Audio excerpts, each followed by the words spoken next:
ഞങ്ങളുടെ വിദ്യാലയത്തിനടുത്തുള്ള പാടത്തെ കൃഷി ചെയ്യാൻ പറ്റാത്ത ചതുപ്പ് പോലൊരു സ്ഥലമാണ്.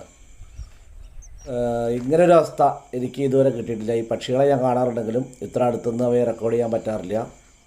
എന്തായാലും നമ്മുടെ നാട്ടിലെ കാഴ്ച അതിമനോഹരമാണ്. പക്ഷികൾ ഇരിക്കുന്നതും കരുവാരക്കുരു, വിവിധ തരം കൊറ്റികൾ, ജലപക്ഷികൾ, പൊന്മാൻ, എല്ലാ സാധനങ്ങളും ഉണ്ട്. ഒരു ചെറിയ ചതുപ്പാണ്. അപ്പോൾ നല്ലൊരു സ്ഥലമാണ്. അവിടെ കൃഷി ചെയ്യാൻ പറ്റാത്തതുകൊണ്ട് വെള്ളം അധികമായിട്ട് കൃഷി ചെയ്യാൻ പറ്റാത്ത സ്ഥലമാണ്.